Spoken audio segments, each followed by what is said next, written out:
沙頭角，一個香港最北嘅邊境禁地，埋藏住126年嚟無數不為人知嘅秘密。點解一份合同、一場戰爭、一次暴動，竟然令曾經熱鬧嘅漁村多年嚟被全面封閉？而如今佢嘅命運又係點嘅呢？大家好，我係原子。本集我翻閱咗歷史書籍，做實地考察，為你揭開呢片禁地嘅前世今生。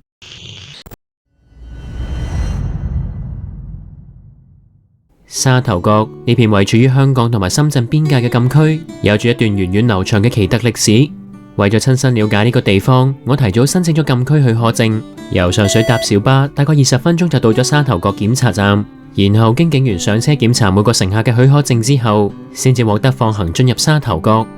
喺落車之後，我穿過大街小巷，最先到咗沙頭角最東之角，呢度樹立住一塊標示經緯度嘅舊式路牌。亦有一塊刻上咗日出沙頭、月圓海角嘅石碑。相傳一個清朝大臣嚟到廣東沿岸，見到呢度風景如畫，就提咗呢首詩句。自此呢個地區就命名為沙頭角。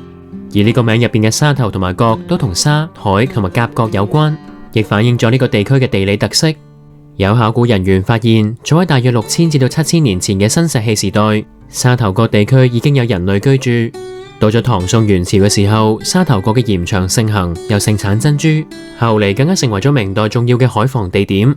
書籍《禁區夾縫中的沙頭角》提到，到咗清朝康熙年間，清政府為咗防範沿海反清勢力聯繫，沙頭角同埋周邊嘅地區居民被迫內遷，對沙頭角社區造成巨大嘅衝擊，好多原有嘅村落都因為咁樣而荒廢。後嚟沙頭角地區重新開放，以耕作為主嘅客家群族遷入，取代咗原有嘅本地宗族勢力，而其他族群例如學佬同埋水上人亦由潮州一帶移居到呢個地方，唔同種族共同生活，形成咗複雜嘅社會結構。由於清政府權力好難完全深入沙頭角，於是沙頭角村民發展出一套獨特嘅民間自治形式鄉約，由村入邊嘅長者同埋有聲望嘅人共同制定，去維護鄉村秩序、推廣道德觀念等。另外亦有唔同鄉村組成聯盟，團結起嚟對抗大族不平等對待。而沙頭角仲有各種唔同宗教活動同埋信仰，例如信奉海上守護神天后嘅漁民同埋沿海居民，喺清朝時期嘅鹽寮下村興建咗天后廟，呢啲都反映咗沙頭角地區同海洋嘅密切關係。不過到咗1898年，沙頭角嘅命運就即將帶嚟巨大嘅變化。時間到咗19世紀末，列強喺中國劃分勢力範圍。而喺1898年，英國同大清帝國喺北京簽訂拓展香港界址專條，英國租借新界99年。1年之後，英方擴大咗租借界限，再簽訂香港英新租借合同，從此沙頭角就一分為二。但邊界劃定嘅過程一啲都唔平靜，新界村民對英軍進行抵抗，爆發咗新界6日戰，但抵抗行動失敗，英國確立咗對新界嘅管轄。雖然香港英新租界合同中訂明深港兩地嘅居民可以自由出入，但由於設立咗邊界，進出沙頭角關口嘅貨物都要繳交關稅，影響咗當地傳統生活，令村民大為不滿。根據作家陳天權嘅描述，當時中英雙方喺沙頭角邊境樹立木樁圍界，喺沙頭角一條乾涸咗嘅河道上樹立中英地界石碑，分為華界同埋英界，北面屬於中方，南邊屬於英方。之後有人喺邊界兩側搭建房屋，逐步形成一條小徑。到咗30年代，位於中英邊界嘅貿易日漸頻繁，出現咗好多商鋪，形成咗一條長250米嘅中英街，而華界嘅居民就稱做中興街。而同中英街一渠之隔嘅新樓街亦係當年嘅沙頭角熱點之一。新樓街唔單止係一條街道嘅名，更加係由22棟相連而成嘅一列牌樓嘅名。根據沙頭角故事館嘅資料，新樓街興建於1933年至到1934年，係經典嘅廣州式騎樓建築。騎樓下面嘅走廊可以俾行人遮太陽擋雨。書籍嘅資料指出，呢啲融合咗英式同埋中式風格嘅雙連樓分別屬於22家人，每棟樓高2層，地下作為店鋪，2樓同埋閣樓就作為住宅。另外，多年前亦有低下階層聚居喺新樓街旁邊用木板搭成嘅簡陋房屋。而喺早期嘅歲月入邊，要由沙頭角到新界其他地方，甚至到九龍同埋香港島，係一件非常唔方便嘅事。山路崎嶇，河流阻隔，出行好困難。有至喺1904年，由大埔步行到沙頭角要整整1日嘅時間，限制咗沙頭角發展同埋同外界聯繫。為咗改善呢個情況，粉沙支線鐵路喺1912年開通，便利咗沙頭角同埋粉嶺之間嘅交通，促進咗沿線地區發展。當年嘅粉沙支線沙頭角總站位於現時嘅車平街，但係到咗1920年代，粉沙支線嘅營運出現咗問題，加上香港政府喺1924年落實興建沙頭角公路，喺1927年通車之後，粉沙支線鐵路嘅乘客量大受影響，最終喺1928年停止服務，只係營運咗16年。而現時中英街花園對出嘅位置就設置咗一個模仿香港舊式嘅火車站，紀念呢段短暫而且有歷史意義嘅沙頭角往事。不過喺粉沙支線停運9年之後，一場戰火嘅出現就即將影響住沙頭角市民嘅安危。時間嚟到咗一個被戰火籠罩嘅年代，喺1937年7月7日，盧溝橋事變爆發，日本對中國全面侵略開始。呢場戰火迅速蔓延，而沙頭角都未能夠幸免。沙頭角嘅地理位置特殊，鄰近中國內地，喺邊界線上嘅戰場，令中英街成為咗抗日游擊隊嘅重要據點。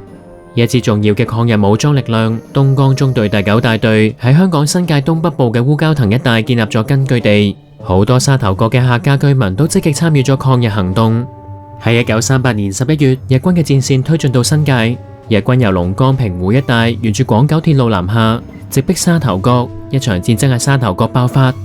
喺1939年8月，日軍完全控制咗沙頭角附近嘅邊界線，佢哋嚴格管制人員同埋貨物出入，就連食物同埋藥物都要受到檢查，令依靠邊界貿易嘅沙頭角居民嘅生活變得異常艱難。邊境嘅居民若果要獲取生活必需品，只能夠繞道走過崎嶇嘅山路。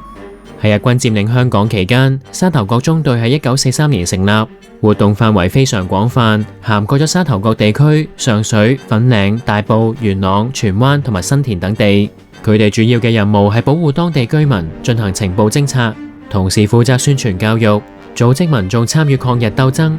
好多沙頭角嘅青年都積極響應，加入咗沙頭角中隊，同日軍進行多次戰鬥。最終到咗1945年8月15日，日本宣布無條件投降，漫長嘅戰火終於停止。但喺第二次世界大戰結束冇幾耐，喺1947年間，第二次國共內戰全面爆發。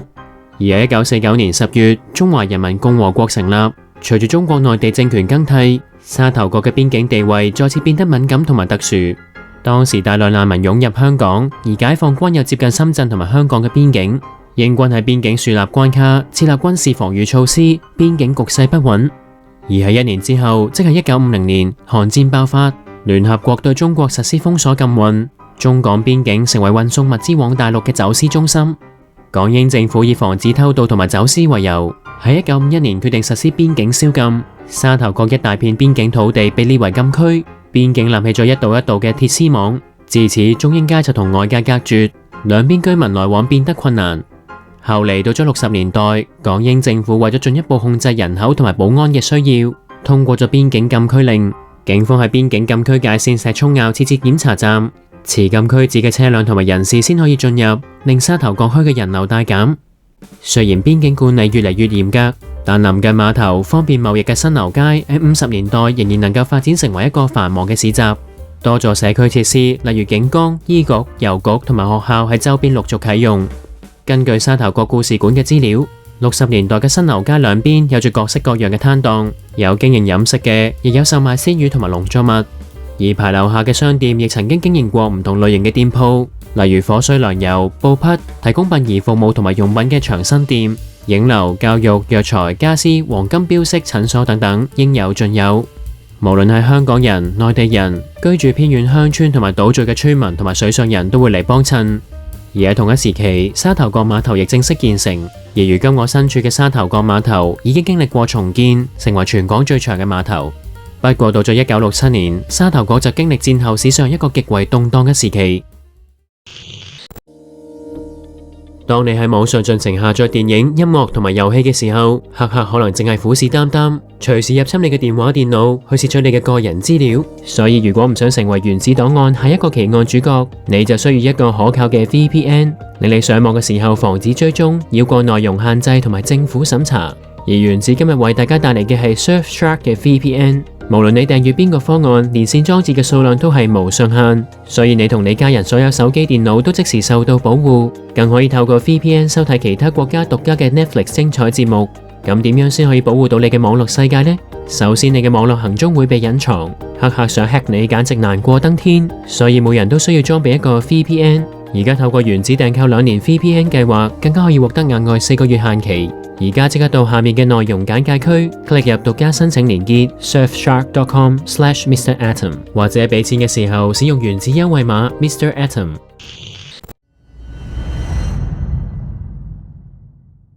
喺1966年，中國掀起狂熱嘅文化大革命，紅衛兵運動同埋反帝反殖宣傳迅速蔓延，而親共產黨嘅香港左派團體受到鼓舞，佢哋積極捕捉發動鬥爭嘅機會。當時期，香港先後發生咗天星小輪加價嘅5分錢暴動、多次工廠勞資糾紛事件，加上當時港英政府管治下嘅香港社會資源分配唔平等、貪污問題嚴重，令基層市民不滿嘅情緒日益累積。由1967年5月起，香港多區爆發咗多次由香港左派團體策劃嘅嚴重騷亂同埋大規模街頭示威，引致咗多宗傷亡個案，喺歷史上被稱為6·7暴動。而位處於中港邊界嘅沙頭角亦成為咗鬥爭嘅前哨站，有左派人士成立咗沙頭角反對港英的迫害鬥爭委員會。除咗遊行之外，又將中英街改名做反帝街，附近嘅沙蘭下村改名做紅星村，沙頭角改名做紅圍鎮。有華界嘅民眾越過中英街，高叫示威口號，包括港英必敗，我們必勝，偉大的毛主席萬歲，萬歲萬萬歲等。而沙頭角聯鄉會又以不滿港英政府停發每個月600蚊嘅生活津貼為由，喺港英地界內周圍緊貼反英大字報，向警署掟石、焚燒裝甲車等。根據華僑日報嘅描述，到咗7月8日嘅朝頭早，300個中國民兵手持木棍同埋其他器具，由華界越過邊境，包圍咗港英警崗，向警崗掟石，甚至企圖炸毀警崗嘅圍欄。受到威脅之下，港英警察發射催淚彈，迫使群眾同埋民兵暫時撤退。但喺下午就發生激烈嘅槍戰，警崗遭到不明人士以自動步槍射擊，警崗內嘅警員冇辦法撤退。港英政府緊急調動駐守市區嘅啹喀兵到沙頭角增援。呢場激烈嘅衝突導致5個警員殉職，多人受傷，有12個示威者被捕。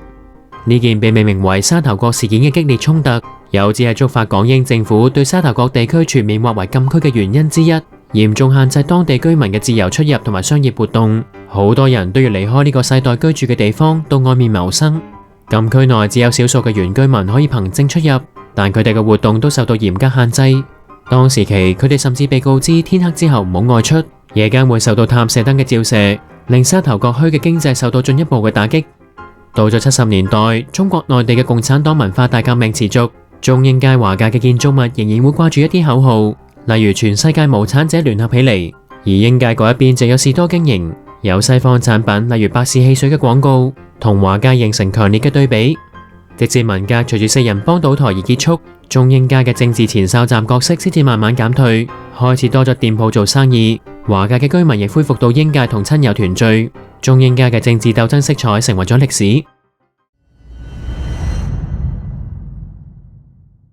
時間到咗70年代尾，以鄧小平為核心嘅中國共產黨第2代中央領導人提出咗對外改革、對外開放嘅政策。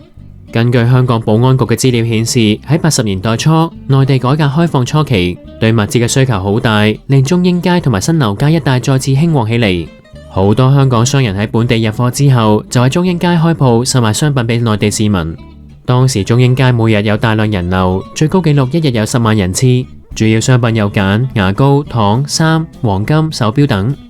而我而家身處嘅沙頭角村，最早期嘅公屋亦喺同一時期，即係1988年落成，目的係為咗安置受到清拆影響嘅寮屋原居民。起初屋村嘅外牆只係以素色修飾，但後期經過翻新工程，外牆變得色彩鮮豔，成為咗沙頭角嘅特色之一。而當年嘅沙頭角村發展計劃仲包括咗市鎮廣場、巴士總站、公共圖書館、商場、兒童遊樂場、社區會堂、學校等。附近嘅設施亦包括咗警崗、消防局。時間到咗2003年，內地推行被稱為自由行嘅港澳個人遊，內地居民可以直接到香港嘅市區觀光同埋購物，令中英街自此唔再好似以前咁熱鬧。喺另一方面，由於沙頭角禁區措施實行多年，唔少新樓街嘅業主早已經遷出區外或者移民海外，業權分散，統一管理有難度。唔少樓房丟空，令呢個富有歷史價值嘅建築物逐漸被外界遺忘。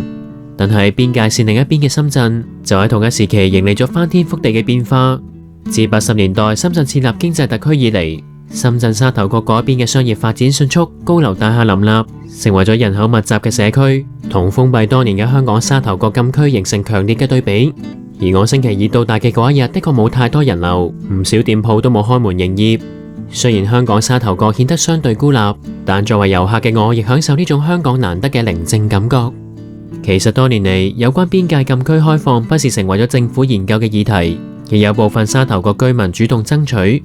由2012年至到2016年，邊境禁區範圍進一步縮減，不過有啲核心區域仍然被列為禁區。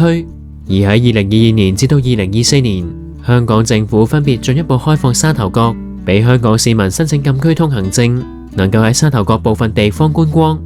不過如今嘅中英街仍然被視為禁區中嘅禁區，只有實際居住、生活同埋工作需要，兼持有特定許可證嘅人士先可以進出。而我手持觀光用途嘅許可證都唔能夠進入，所以我就到咗中英街外圍一間客家菜餐廳食飯，專登上咗餐廳2樓，遠處咁感受一下中英街嘅氣氛。位處於香港邊境最北邊嘅沙頭角，由一個熱鬧嘅漁港到一分為二嘅邊境土地，再成為封閉多年嘅禁區，見證咗香港8年嘅劇變。咁你又有冇去過沙頭角呢？而香港政府未來會唔會開放更多沙頭角禁區土地俾香港市民一齊探索呢？